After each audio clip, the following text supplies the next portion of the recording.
Welcome to Bright I classes think before you learn. इस video में हम शुरू करने वाले हैं हमारा बायोलॉजी। केमिस्ट्री हम ऑलरेडी अपना कंप्लीट कर चुके हैं, चारों चैप्टर आपको प्लेलिस्ट से मिल जाएंगे।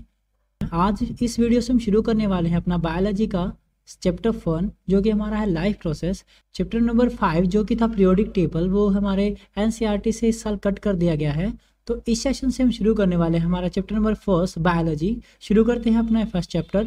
तो शुरू करते हैं आज का चैप्टर जो कि है हमारा लाइफ प्रोसेस। लाइफ प्रोसेस है क्या चीज़?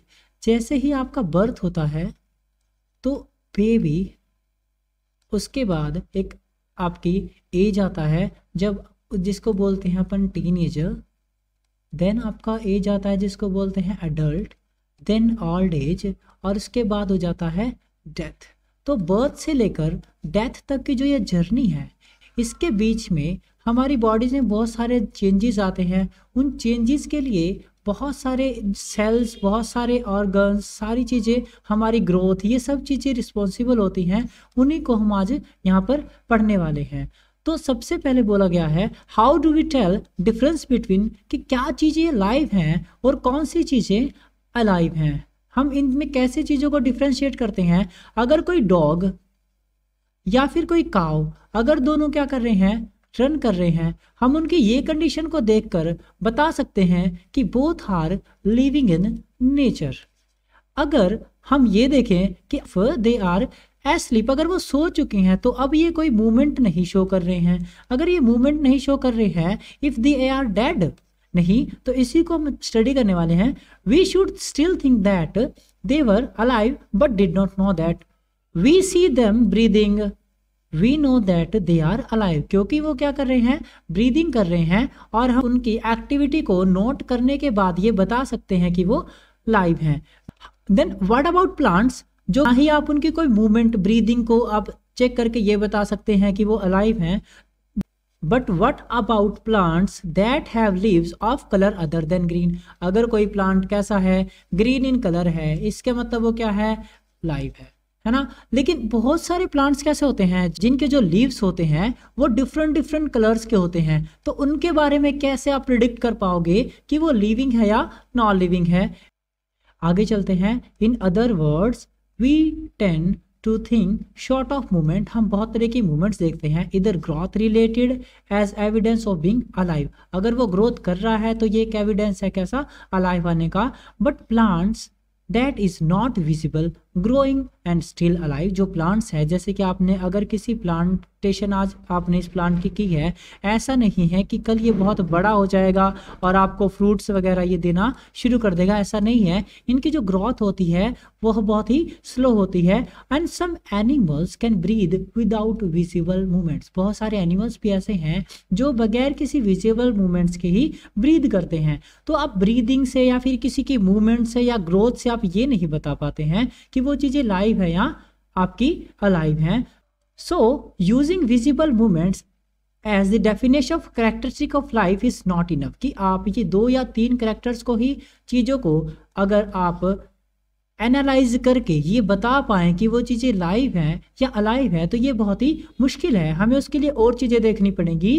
आगे क्या कह रहा है, movements over very small scales, जब हम बहुत ही माइक्रोस्कोपिक लेवल पे चले जाते हैं, अगर हम एक वाटर के मॉलिक्यूल को देखें तो क्या हमें इसकी मूवमेंट दिखाई देगी?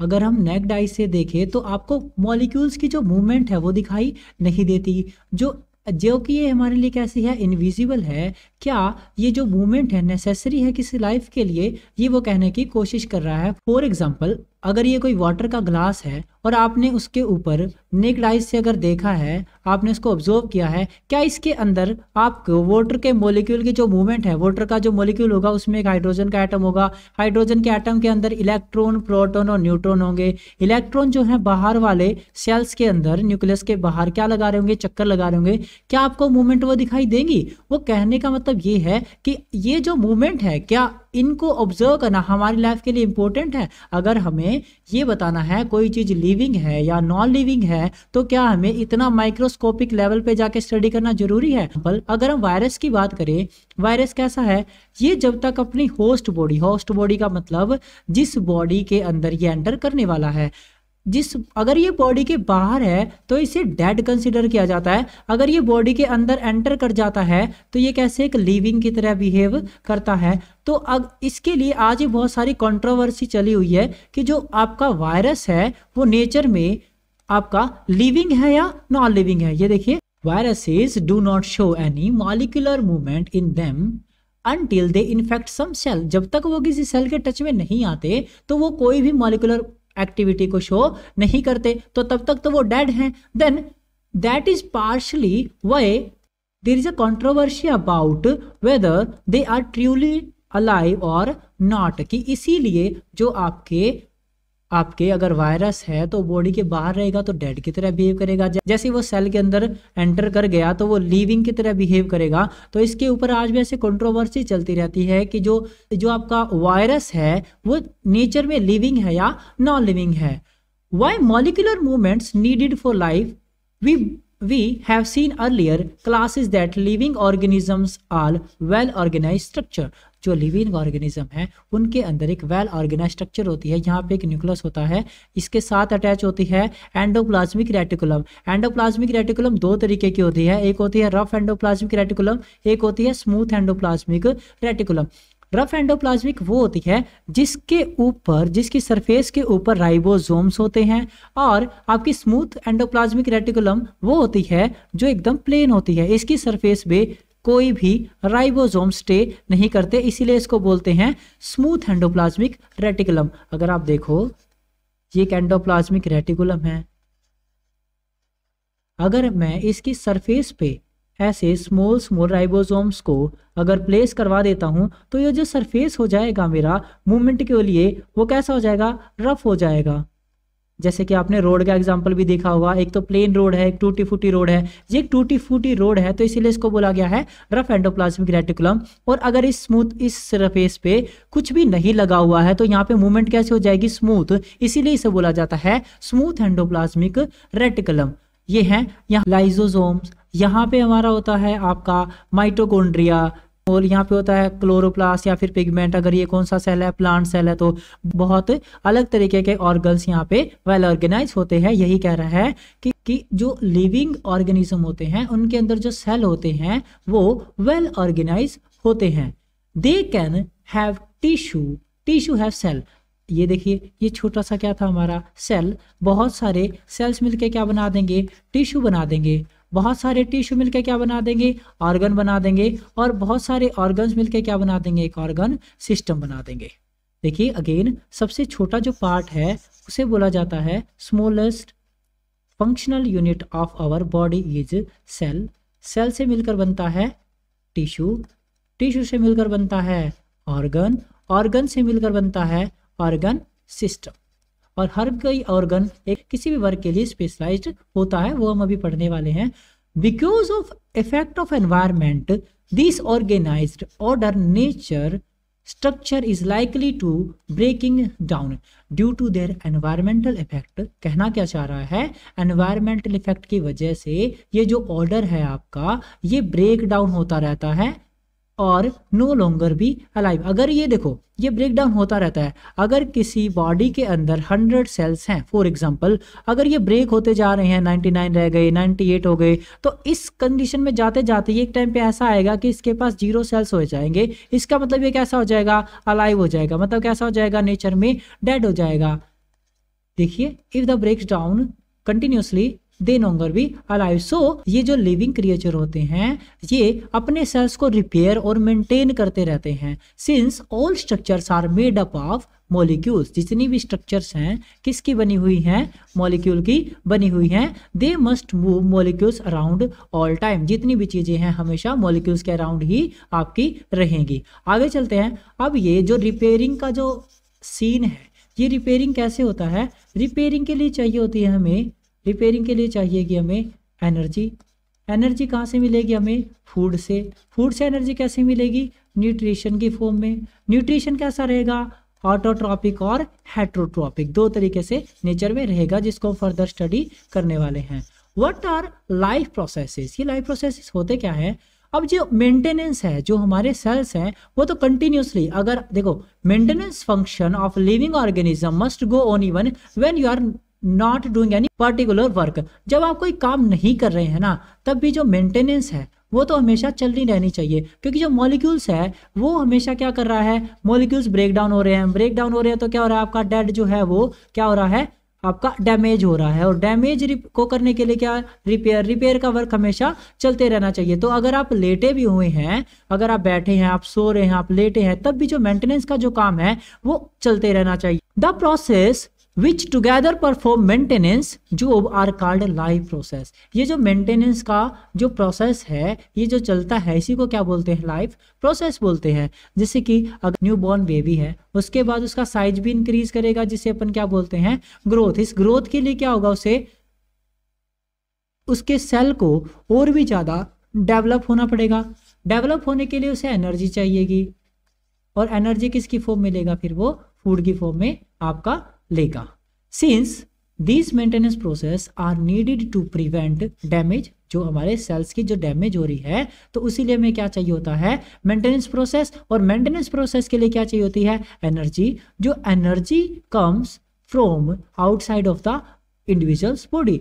अगर ये हमारी बॉडी है, यहाँ पे कोई रिपेयर करना है, तो क्या होगा, एनर्जी कहाँ से, बाहर से एनर्जी आएगी। तो ये जो एनर्जी है दो must, so there must be process of transfer source of energy from outside to inside. अब बाहर से एनर्जी को बॉडी के अंदर लाना है, क्योंकि जो रिपेयरिंग चल रही है वो तो बॉडी के अंदर चल रही है, तो इसके लिए भी एक स्पेशलाइज्ड प्रोसेस होना चाहिए। आप process we commonly called nutrition. ये जो एनर्जी है हमारी बॉडी के अंदर हम किस फॉर्म में लेते हैं, न्यूट्रिशन की फॉर्म में हम इसे लेते हैं। If the size of the organism is grow, additional raw material also be needed from outside the body. अगर साइज भी देखो, अगर यहाँ पे बेबी है तो साइज भी इंक्रीज करेगा, साइज भी इंक्रीज करेगा तो उसके साथ साथ आपको न्यूट्रिशन तो चाहिएगा ही चाहिएगा, साथ में आपको क्या चाहिएगा, एडिशनल रॉ मटेरियल भी उसके साथ चाहिएगा। Since life on earth depends on carbon based molecules, दो चीजें होती हैं आपके पास, एक तो होती है आपके पास हाइड्रोकार्बन्स, एक होती है आपके पास कार्बोहाइड्रेट्स। दोनों में कंफ्यूजन होता है अक्सर, इनको क्लियर कर लेते हैं पहले।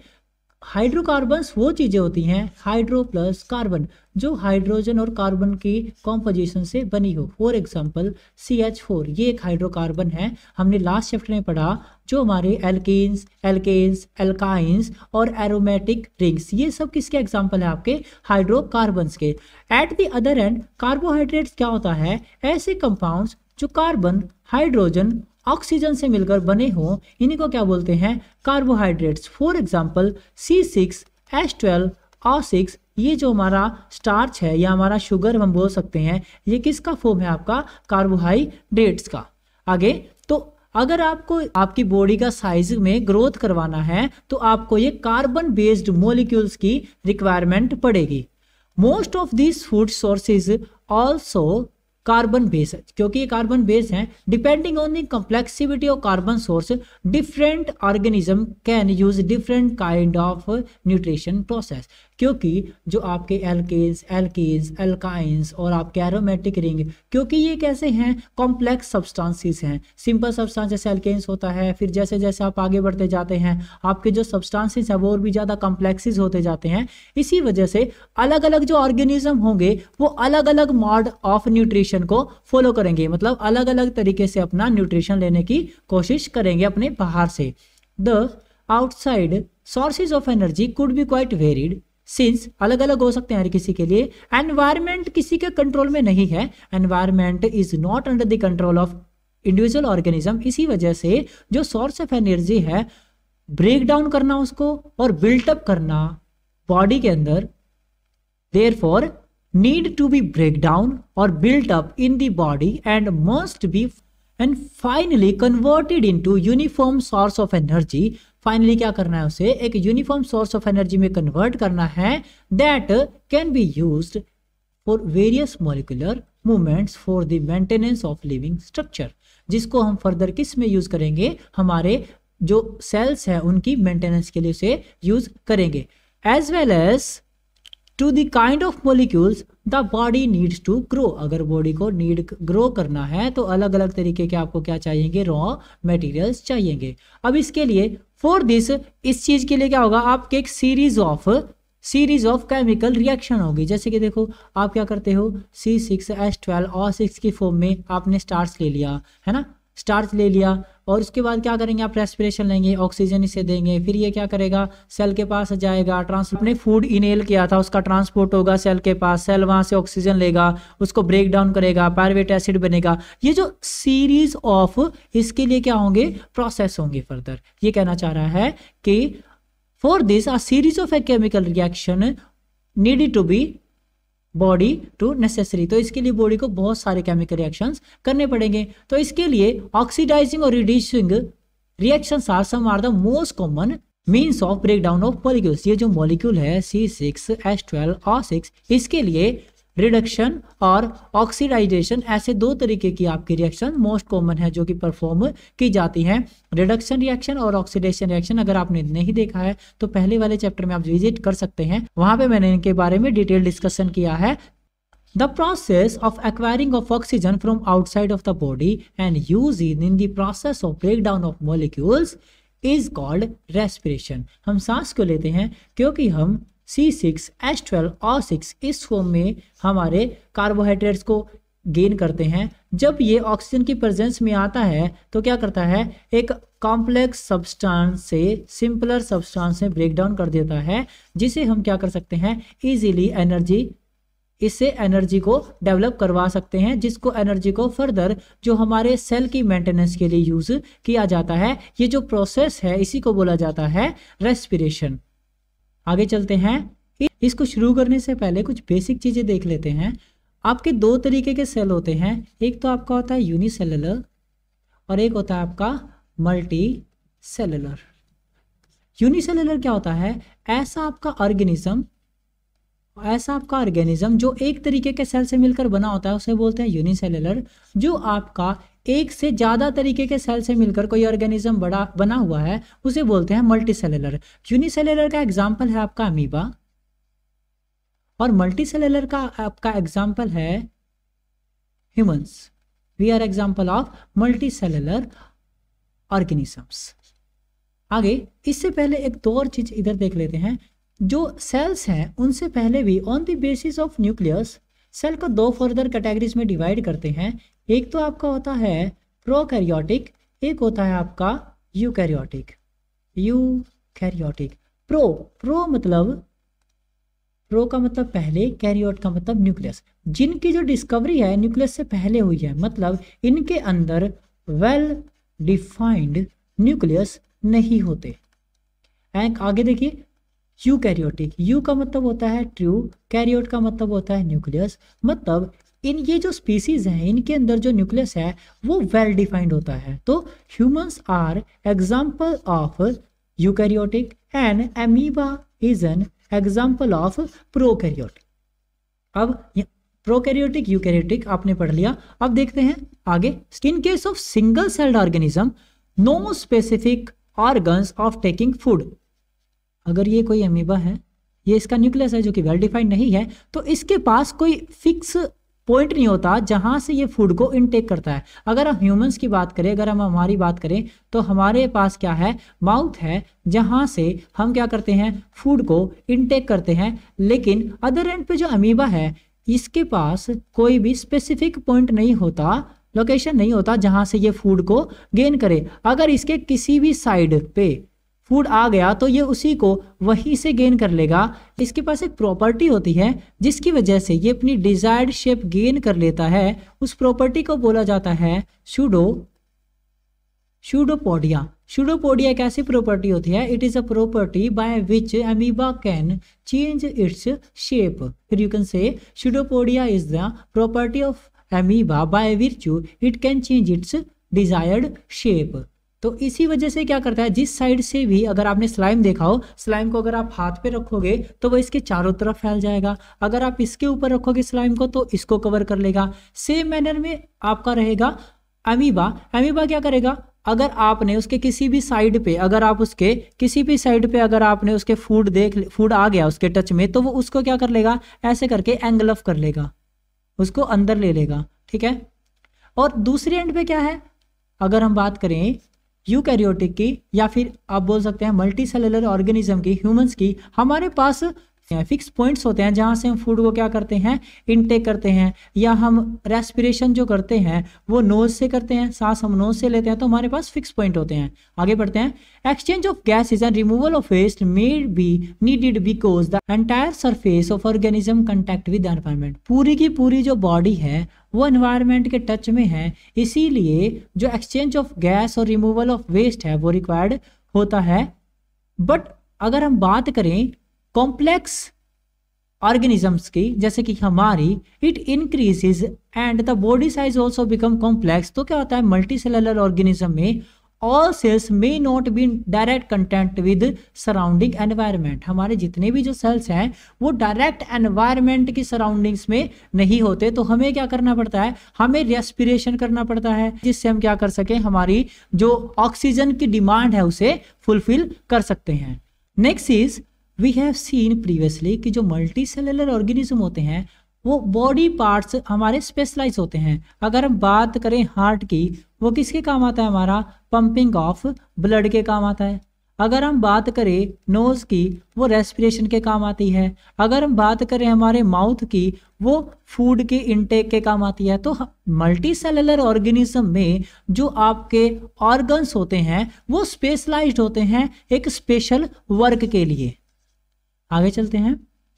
We are familiar with the idea that specialized tissue and with their organization in the body of the organism। ठीक है, हर कोई जो कहना क्या चाह रहा है, जो स्पेशलाइज जो टिश्यू होगा वो एक ऑर्गेनाइज तरीके से काम करेगा, उसके लिए एक ऑर्गेनाइज टास्क होगा करने के लिए। It is there for not surprising that uptake of food of oxygen will also be function of specialise tissue. सीधी सी बात है, अगर आप ऑक्सीजन को क्या कर रहे हैं, इनहेल कर रहे हैं, तो ये भी किसी स्पेशलाइज टिश्यू का ही वर्क है।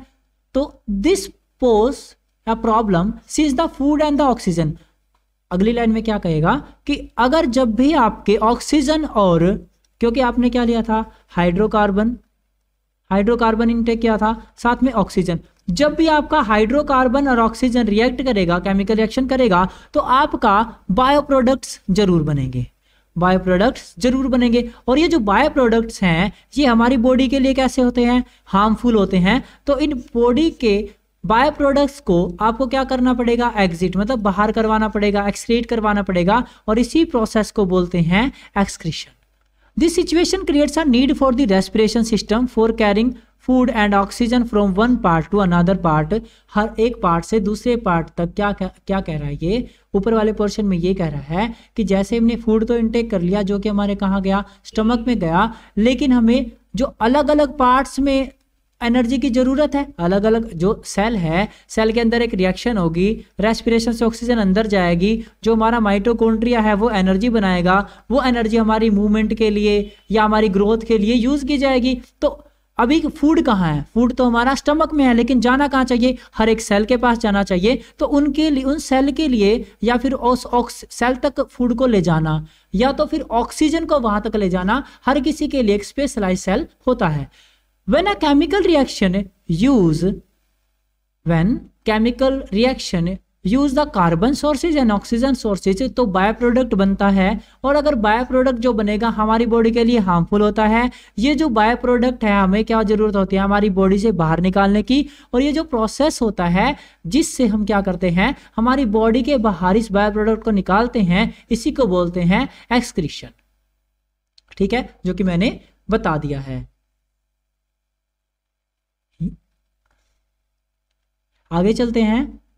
Digestion in multi cellular followed by a specific tissue. इसमें मल्टी सेलुलर में क्या होता है, हर एक जो आपका फंक्शन होता है, हर एक आपका जो वर्क होता है, हर एक आपका जो टास्क होता है, उस टास्क के लिए एक स्पेसिफाइड क्या होता है आपके पास, टिश्यू या फिर ऑर्गन होता है जो उसे क्या करता है, कंप्लीट करता है। अब ये जो आपकी ग्रोथ थी या आपकी मेंटेनेंस ऑफ आपकी सेल थी, ये सब चीज के लिए आपको क्या चाहिए था, एनर्जी।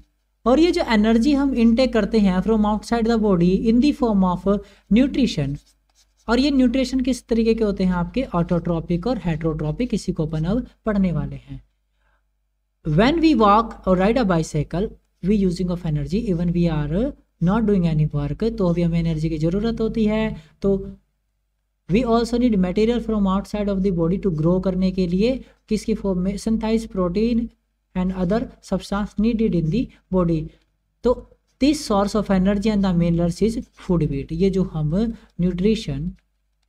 न्यूट्रिशन या फिर आपका बोल सकते हैं न्यूट्रिशन के अंदर जो क्या होता है आपके प्रोटीन या फिर आपका कार्बोहाइड्रेट्स है, ये हम जो इनटेक करते हैं किसकी फॉर्म में करते हैं, आपकी फूड की फॉर्म में करते हैं। How do living things get their food, जो लिविंग थिंग्स है वो कैसे अपना फूड लेती हैं।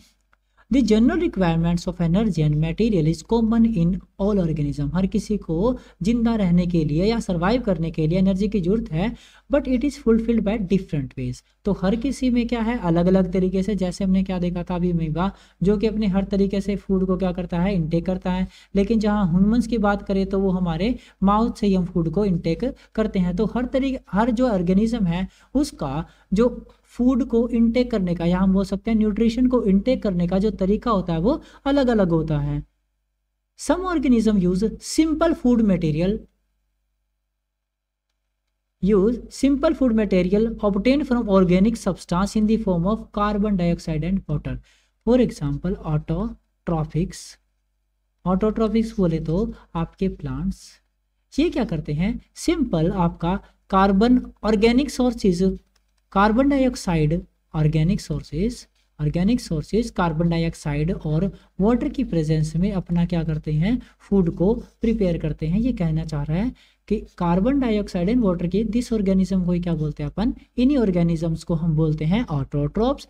This includes green plants and some bacteria. सब कुछ बैक्टीरियाज हैं जो भी फोटोसिंथेसिस करते हैं, और आपके ग्रीन प्लांट्स तो करते ही हैं, क्योंकि आपका जो फोटोसिंथेसिस है वो एक ऐसा प्रोसेस है जिसमें आप क्या करते हैं, अपने एनवायरनमेंट से कार्बन डाइऑक्साइड लेते हैं, वाटर लेते हैं with the help of roots in the presence of chlorophyll and sunlight. आप क्या बनाते हैं, ग्लूकोज बनाते हैं, और एज ए वेस्ट प्रोडक्ट आप बनाते हैं आपका ऑक्सीजन, जिस ऑक्सीजन को यूज़ किया जाता है bye humans in the respiration. और ये जो आपका फूड है, ये फूड जो है जो आपने बनाया है, जो आपके ऑटोट्रोपिक्स है, जो फूड बनाते हैं, जो एनर्जी बनाते हैं in the form of glucose C6H12O6 की फॉर्म में, इसमें से क्या होता है, इसका कुछ पार्ट तो ये माना 100% ये टोटल एनर्जी है, 20% क्या हो गया, इसने का यूज कर लिया अपनी ग्रोथ के लिए, अपने मेंटेनेंस ऑफ मॉलिक्यूल्स के लिए।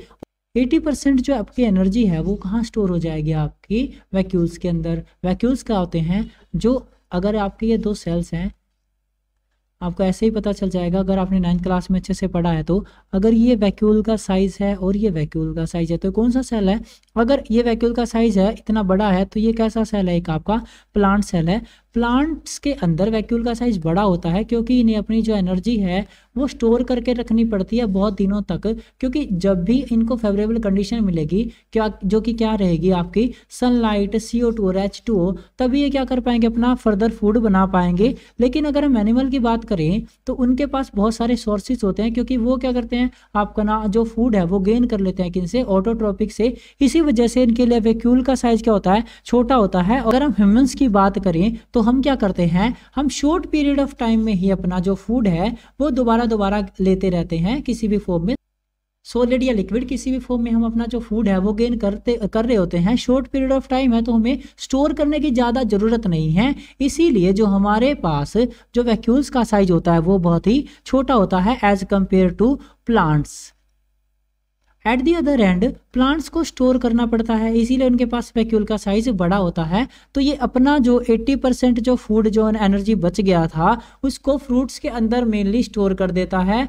We eat fruit so that हम वहां से क्या कर सके, ग्लूकोज की फॉर्म में एनर्जी ले सके, जो कि किसने बनाई थी, आपकी ऑटोट्रोप्स ने बनाई थी। Other organism utilize complex substance, for example human beings हम क्या करते हैं, कॉम्प्लेक्स सब्सटेंस को यूटिलाइज करते हैं। क्या करते हैं, these complex substance have been broken into simpler one. पहले क्या करेंगे, कॉम्प्लेक्स सब्सटेंस होगा, इसको ऑक्सीजन की प्रेजेंस में ब्रेक डाउन करवा दिया किसमें, सिंपलर वन में, और फिर क्या कर देंगे, इससे एनर्जी को हम इजीली गेन कर सकते हैं। To achieve this organism use biocatalyst, इसकी अगर हमें यह एनर्जी गेन कर ली है तो हम क्या यूज करते हैं, एक बायोकैटलिस्ट यूज करते हैं। बायोकैटलिस्ट क्या करते हैं, शॉर्ट पीरियड ऑफ टाइम में ही क्या कर देते हैं, हमें एनर्जी प्रोवाइड करवा देते हैं, इसी को बोलते हैं enzymes. Thus, the heterotroph survival depends on directly or indirectly on autotropics। अब हम दोनों में डिफरेंस देख लेते हैं। ऑटोट्रोपिक क्या होता है, ऑटोट्रोपिक्स आपको पता है ऐसे ऑर्गेनिज्म जो अपना फूड खुद बनाते हैं। हेटरोट्रोपिक क्या होते हैं, ऐसे ऑर्गेनिजम्स जो डायरेक्टली या इनडायरेक्टली दोनों में से किसी भी तरीके से जब ऑटोट्रोपिक के ऊपर डिपेंड करेंगे, इन्हीं को क्या बोलते हैं, हेटरोट्रोपिक। जो आपके प्लांट्स थे उन्होंने कार्बन डाइऑक्साइड लेके, वाटर लेके क्या बना दिया, अपना फूड बना दिया और इसे स्टोर किस में कर दिया, फ्रूट्स में कर दिया। हम क्या करेंगे, इन फ्रूट्स को प्लांट से तोड़ेंगे और खा लेंगे। तो हम किस पे डिपेंड हुए, अगर ये प्लांट ये फ्रूट बनाएंगे नहीं तो हमें एनर्जी कहाँ से मिलेगी। तो हम डायरेक्टली और इनडायरेक्टली कहाँ डिपेंड कर रहे हैं, टॉपिक्स पे हम डिपेंड कर रहे हैं। तो हम डायरेक्टली और इनडायरेक्टली कहाँ डिपेंड कर रहे हैं, ऑटोट्रोपिक्स पे। तो ये ऑटोट्रोपिक्स हेटरोट्रोपिक ऑर्गेनिज्म कैसे हो सकते हैं, कैसे होते हैं, एनिमल्स या फिर फंजाई। जो एनिमल्स हैं वो और फंजाई कैसे हैं, हेटरोट्रोपिक आपके न्यूट्रिशन ऑर्गेनिजम्स हैं। आगे बात करते हैं ऑटोट्रोपिक न्यूट्रिशन। इसमें हम क्या करते हैं, carbon and energy requirements of the autotrophic organisms are fulfilled by photosynthesis. Photosynthesis में ऑलरेडी एक्सप्लेन कर चुका हूँ। जब आप क्या करते हैं, the process by which autotroph अपना जो है खाना बनाते हैं, कहाँ से, बाहर से लेते हैं और स्टोर करते हैं in the form of energy. The material is taken in the form of carbon dioxide, water which is converted into carbohydrates in the presence of sunlight and chlorophyll. इसी को क्या बोलते हैं, फोटोसिंथेसिस। क्या होता है, जब आपके प्लांट्स हैं, आप एनवायरनमेंट से क्या करते हैं, कार्बन डाइऑक्साइड लेते हैं, with the help of root by the capillary action वो क्या करते हैं, वाटर लेते हैं, और in the presence of sunlight and chlorophyll जो उनकी पत्तियों में प्रेजेंट होता है, क्या बनाते हैं, अपना फूड बनाते हैं। इसी प्रोसेस को क्या बोलते हैं, photosynthesis. Carbohydrates are utilized for providing energy to the plants, we will study next section. Okay, section carbohydrates which are not used immediately, किसकी फॉर्म में, स्टार्च के फॉर्म में, उनको क्या कर देते हैं, हम स्टोर कर देते हैं। व्हेन रिक्वायर्ड बाय प्लांट्स, जब उनको जरूरत होगी तो दोबारा उसे यूटिलाइज कर देते हैं। सिमिलर सिचुएशन हमारे अंदर होती है, ह्यूमंस के अंदर। हम किस फॉर्म में स्टोर करते हैं, ग्लाइकोजन।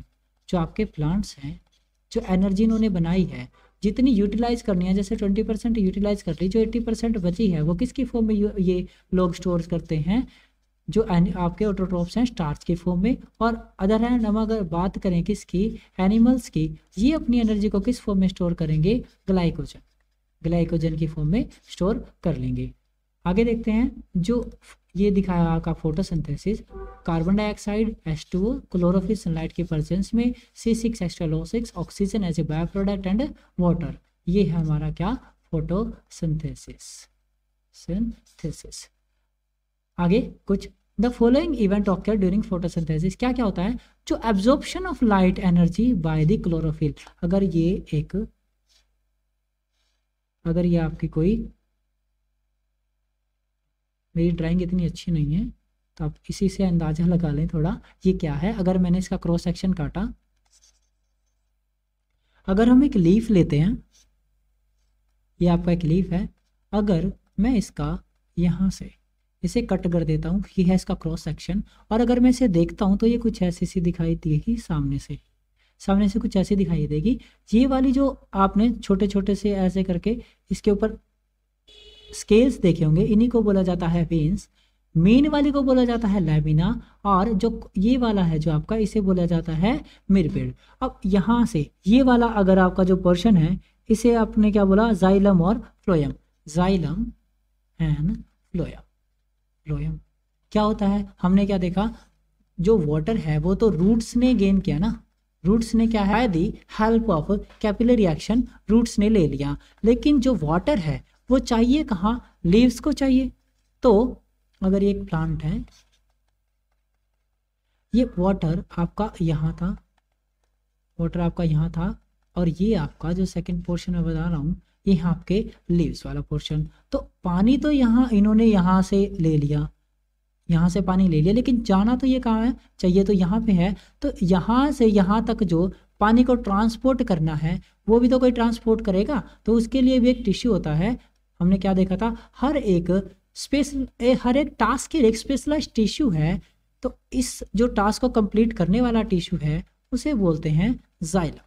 अब खाना तो बन गया यहाँ पे, खाना बन गया यहाँ पे, लेकिन जो ग्रो है वो तो किन्हें करना है, ग्रो तो आपकी जड़ें भी तो करेंगी, तो खाना और आपका ये जो स्टेम है ये वाला पोर्शन भी तो करेगा। तो खाना बना है कहाँ, लीव्स में, और अब चाहिए अलग अलग पोर्शन में जो खाने को, जो आपके फूड को लेके जाएगा उसे बोलते हैं फ्लोएम। तो दो आपके पास टिश्यू होते हैं कनेक्टिंग टिश्यू, इनको बोलते हैं कंडक्टिंग टिश्यू जो कौन से होते हैं आपके, जाइलम एंड फ्लोएम। जाइलम क्या करेगा, आपका जो वाटर है, जाइलम क्या करेगा, आपका जो वाटर है उसका ट्रांसपोर्ट करेगा, और जो आपका फूड बना है उसका ट्रांसपोर्ट कौन करेगा, आपका फ्लोएम करेगा।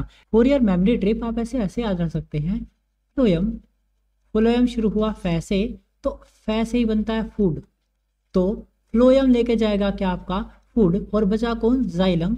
जाइलम आपका ट्रांसपोर्ट करेगा वाटर को, जाइलम आपका ट्रांसपोर्ट करेगा किसे, वाटर को। सेकंड देखते हैं, conversion of light energy to chemical energy. जब रिएक्शन होगी, इसके ऊपर यहाँ से क्या गिरी है, यहाँ से ऐसे करके सनलाइट आई है, तो इसके अंदर एक केमिकल रिएक्शन होगी, तो क्या हो रहा है, लाइट एनर्जी केमिकल एनर्जी में चेंज हो रही है, and splitting water molecules into hydrogen and oxygen. Water का जो मॉलिक्यूल है उसको क्या करेगी, आपका हाइड्रोजन और ऑक्सीजन दोनों के मॉलिक्यूल्स में अलग अलग ब्रेक डाउन कर देगी। Reduction of carbon dioxide, carbon dioxide जो है इसका क्या हो जाएगा, रिडक्शन हो जाएगा, और क्या बना देंगे, कार्बोहाइड्रेट्स बना देंगे। हमने अभी देखा कार्बोहाइड्रेट्स क्या होते हैं, कार्बन हाइड्रोजन ऑक्सीजन से मिलकर जो चीज़ें बनी होती हैं, जो सब्सटेंस बने हैं, जो कंपाउंड बने हैं, उन्हें क्या बोलते हैं हम, कार्बोहाइड्रेट्स बने हैं। तो क्या बन जाएगा, C6H12 और 6 हमारा बन जाएगा, ये हमारा बन गया है। क्या हुआ यहाँ पे फिर से देखते हैं, जैसे ही हमारे पास सनलाइट गिरी, सनलाइट ने क्या किया, जो वाटर का मॉलिक्यूल है इसे हाइड्रोजन और ऑक्सीजन में ब्रेक कर दिया, क्योंकि ये कार्बन डाइऑक्साइड था, इसने क्या किया, इसे गेन किया। Addition of hydrogen is reduction reaction, तो यहाँ पे क्या हुआ है, इसका कार्बन डाइऑक्साइड का रिडक्शन हुआ है। कार्बन डाइऑक्साइड रिडक्शन हुआ तो क्या बन गया, हमारा ग्लूकोज बन गया। ये हमें क्या मिल गया यहाँ पे, as the form of energy, जो कि ग्लूकोज की फॉर्म में हमें मिला है। अगर आपने आपका फर्स्ट चैप्टर नहीं पढ़ा है जो कि केमिकल रिएक्शन एंड इक्वेशन है, उसमें हमने डिटेल में एक्सप्लेन किया है आपका रिडक्शन और ऑक्सीडेशन रिएक्शन को। अगर आपने नहीं पढ़ा है तो डिस्क्रिप्शन बॉक्स में उसका लिंक है वीडियो का, आप जाके देख सकते हैं, ताकि आपको चीज़ें और भी ज़्यादा क्लियर हो जाए। These steps are needed to take place one after another. Next आपका क्या कह रहा है कि जो आपका फोटोसिंथेसिस है, फोटोसिंथेसिस के लिए आपको क्या चाहिए, रॉ मटेरियल, CO2 चाहिए, H2 चाहिए, और साथ में चाहिए सनलाइट। क्लोरोफिल तो उनके पास होता ही है प्लांट्स के पास, तो जरूरी नहीं है ये सेम टाइम पे हो। फॉर एग्जांपल आप डेजर्ट का अगर आप एग्जांपल लें, जो डेजर्ट में जो प्लांट्स होते हैं वो रात के टाइम तो CO2 लेते हैं, फिर सुबह क्या करेंगे, CO2 उनके पास ऑलरेडी क्या है, स्टोर है, सनलाइट की प्रेजेंस में क्या कर देंगे, अपना खाना बना देंगे। यही कह रहे हैं, जो आपका केमिकल रिएक्शन है वो वन आफ्टर अनदर है। ऐसी रिएक्शन नहीं है जो साइमल्टेनियसली आपकी हो रही हो, कि आपको जो रॉ मटेरियल चाहिए वो सेम टाइम पे ना भी हो तो भी चलेगा। रात को आपने स्टोर कर लिया CO2, सुबह जैसे सनलाइट आई तो आपने क्या कर दिया, आपका फोटोसिंथेसिस करवा दिया। If you carefully observe the cross section of a leaf under the microscope, अगर आप ऐसे करके इसे, ये यहाँ से हमने क्रॉस सेक्शन काटा और ये इसका दिखाया हुआ है, यहाँ से क्रॉस सेक्शन काट के दिखाया हुआ है, क्या है, you will notice that some cell contains green dots. ये जो ग्रीन डॉट्स आपको यहाँ पे दिखाई दे रहे हैं कि बहुत सारे सेल्स होते हैं, उन सेल्स में क्या होता है, आपके ग्रीन डॉट्स होते हैं, और ये जो ग्रीन डॉट्स होते हैं इन्हीं को बोला जाता है क्लोरोप्लास्ट। क्लोरो का मतलब ग्रीन, प्लास्ट का मतलब पिगमेंट, ये क्या होते हैं, हमारे green pigments. Let us do an activity, ये आगे आपके पास एक एक्टिविटी है कि क्लोरोफिल जो है वो हमारे जो सेल है या हमारे जो ऑटोट्रोप्स हैं उनके लिए बहुत ज़्यादा इंपॉर्टेंट है, ये आप कर सकते हैं। ये वाले में हम क्या देखने वाले हैं, ये देखने वाले हैं जो आपको वाटर था, वाटर तो आपकी रूट्स ने आपको कैपिलरी एक्शन से प्रोवाइड करवा दिया। सनलाइट आपको डायरेक्टली सन से मिल रही है, लेकिन CO2 उसका क्या, CO2 कहाँ से मिल रही है, हाँ, CO2। और दूसरा देखिए, दूसरा अगर ये कोई प्लांट है, जैसे ये बड़ा हो गया, जो छोटे प्लांट होते हैं तब तो उन्हें पानी भी डालते हैं, लेकिन जब बड़े हो जाते हैं तो वो अपना with the help of capillary action वो अपना वो जो वाटर है खुद ही अचीव कर लेते हैं जितना उनको रिक्वायर्ड होता है। तो ये देखिए, अगर ऊपर से बारिश भी आ गई, नीचे से भी पानी आ रहा है, तो ये पानी क्या हो जाएगा, नीचे से भी पानी आ रहा है, ऊपर से बारिश आ गई, तो इसके पास जो वाटर है वो क्या हो गया, एक्सेस हो गया। वो इसे ये थोड़ी पता है कि इतना ही पानी, जो कैपिलरी का एक्शन है वो तो डिपेंड करता है कंसंट्रेशन पे, वो सोइल की कंसंट्रेशन पे डिपेंड करेगा और वो तो कंटिन्यूसली चलता ही रहेगा। तो नीचे से पानी तो कंटिन्यूसली आ रहा है, ऊपर से पानी आ गया ऊपर से, क्योंकि जो आपकी लीव्स होती हैं उनके ऊपर क्या होते हैं, छोटे छोटे पोर्स होते हैं जिनको क्या बोलते हैं अपन, स्टोमेटा। ये उसी का आपका डायग्राम बनाया हुआ है। यहाँ से पानी क्या हो जाएगा आपका, एंटर हो जाएगा, इसके अंदर से पानी क्या हो जाएगा, एंटर हो जाएगा। तो एक्सेस पानी का ये क्या करते हैं, जो एक्सेस पानी होता है उसको इवेपोरेट कर देते हैं।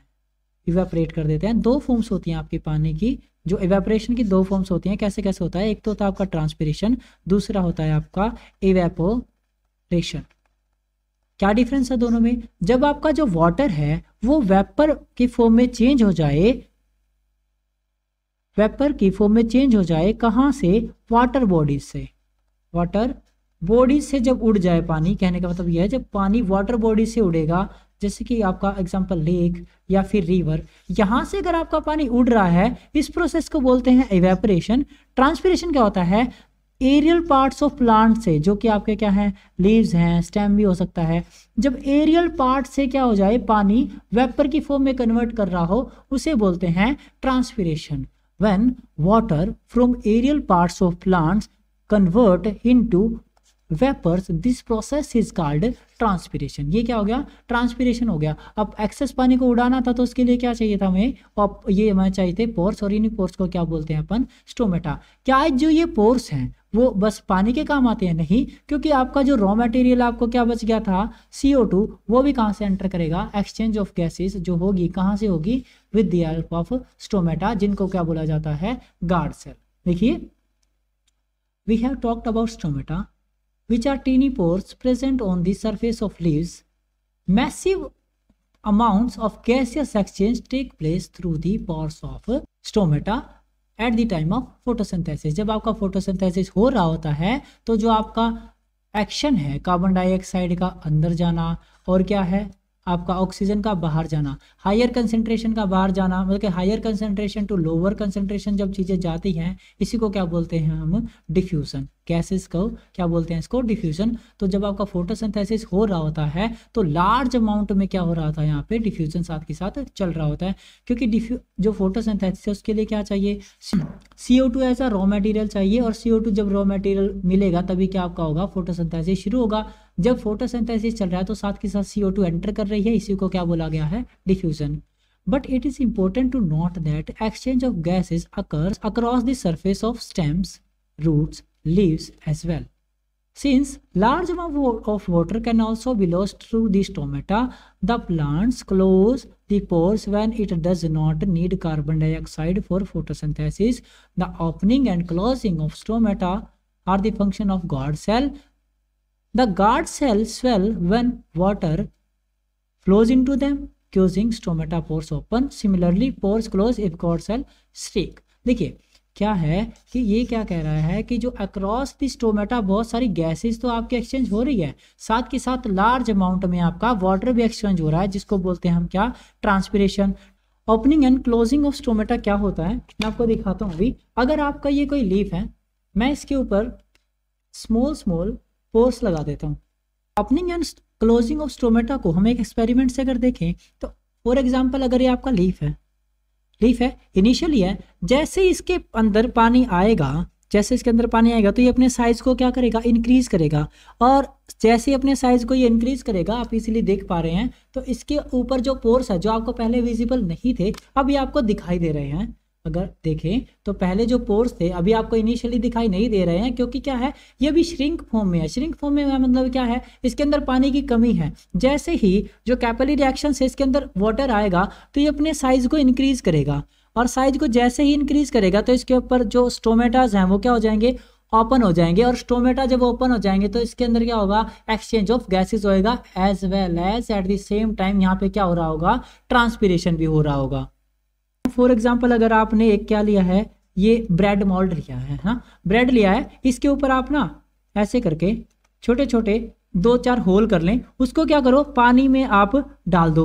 पानी में जैसे ही डालोगे ये पानी को एब्जॉर्ब कर लेगा और अपने साइज को क्या कर देगा, इंक्रीज कर देगा, जैसे बैलून ने किया था। जैसे मैंने दोनों तरफ फोर्स लगाया तो उसने साइज इंक्रीज कर दिया था। जैसे ही साइज इंक्रीज करेगा तो अब स्टोमेटा जो इनिशियली ऐसे था, अब उसका साइज कंपेरेटिवली क्या हो जाएगा, बड़ा हो जाएगा, और इसी को बोलते हैं ओपनिंग ऑफ स्टोमेटा। ये कब की बात है, जब इसने वाटर को क्या किया, एब्जॉर्ब किया। लेकिन जब देखिए, when the plants do not close the pores when it does not need carbon dioxide, ये क्या करेगा, जब इसको कार्बन डाइऑक्साइड क्या है, जरूरत नहीं है, कार्बन डाइऑक्साइड की जरूरत नहीं है, तो क्या करेगा, यहाँ से ट्रांसपिरेशन होएगा, ट्रांसपिरेशन होएगा तो वाटर की कमी होएगी, वाटर यहाँ से उड़ गया तो क्या हो जाएगा, श्रिंक होएगा, श्रिंक होएगा तो इसका साइज क्या होएगा, डिक्रीज होएगा, साइज डिक्रीज होएगा तो इसके ऊपर जो होल्स हैं वो क्या हो जाएंगे, बंद हो जाएंगे। इसी को बोलते हैं क्लोजिंग ऑफ स्टोमेटा। और ये जो काम है क्लोजिंग और ओपनिंग दोनों का काम कौन करता है, आपका गार्ड शेल काम करते हैं, जो कि ये यहाँ पे आपको दिखाए गए हैं। ये फर्दर एक एक्टिविटी जो आगे देखते हैं। So far we have talked about autotrophs meet over energy requirement but they also need other raw material for building their body. देखो फोटोसिंथेसिस तो चाहिए ही चाहिए, किसके लिए चाहिए, अपनी जो आपके जो डेड हैं, इनके जो प्लांट्स के जो सेल थे वो डेड हो रहे थे, उनको मेंटेन करने के लिए और उनको रिपेयर करने के लिए क्या चाहिए, एनर्जी चाहिए, जो इन्होंने फोटोसिंथेसिस से बना ली। लेकिन इनको क्या करवाना है, ग्रोथ भी तो करवाना है, जो साइज है वो भी तो इंक्रीज होना है, जो फ्रूट है वो भी तो बनना है, तो उसके लिए क्या चाहिए, अदर रॉ मटेरियल चाहिए होते हैं। In photosynthesis it taken up from the soil by the water. मैंने ये बता दिया कि जो आपका वाटर है सोइल से हम क्या करते हैं, इनटेक करते हैं। Other material nitrogen, phosphorus, iron, magnesium जो है कहाँ से मिलेंगे, सोइल से। अगर ये आपका प्लांट है और इसके आसपास ये क्या है, सोइल है, तो सोइल के अंदर ये जो है आपके नाइट्रोजन, फॉस्फोरस और आपका सल्फर, ये जब मैग्नीशियम, आयरन, ये सब क्या है इसके अंदर प्रेजेंट हैं, तो वाटर के साथ साथ ये इनको भी क्या करेगा, इनटेक कर लेगा। बहुत सारे जो प्लांट्स हैं, जैसे कि लिग्मस प्लांट्स की मैं बात करूं, लिग्मस प्लांट्स की मैं बात करूं, ये क्या करते हैं, इनकी जो रूट्स होती हैं, उनके जड़ हैं, वहां पे एक बैक्टीरिया पाया जाता है जिसको क्या बोलते हैं, रिजोबियम, जो क्या करता है, आपका नाइट्रोजन फिक्सेशन का काम करता है। नाइट्रोजन फिक्सेशन मतलब जो एनवायरनमेंट में नाइट्रोजन है, वैसे तो वो बहुत लार्ज क्वांटिटी में है, लार्ज अमाउंट में है, लेकिन उसको डायरेक्टली इनटेक नहीं किया जा सकता।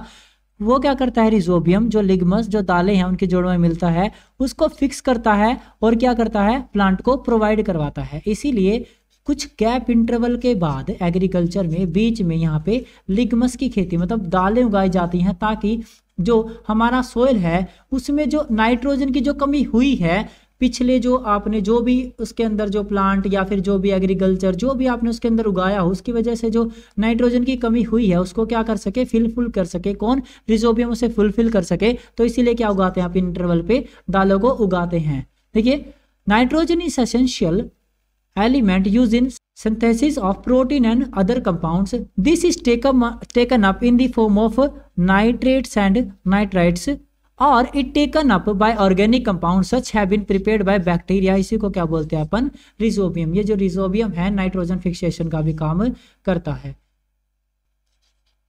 अगर ये वीडियो आपके लिए 1% भी यूजफुल साबित हुआ है तो लाइक करें, सब्सक्राइब करें, ज़्यादा से ज़्यादा शेयर करें इसे, क्योंकि आपका एक लाइक हमारे लिए बहुत ज़्यादा इंपॉर्टेंट है। अगले वीडियो में मिलते हैं, तब तक के लिए keep watching bright vibes, bye bye, take care, have a nice day.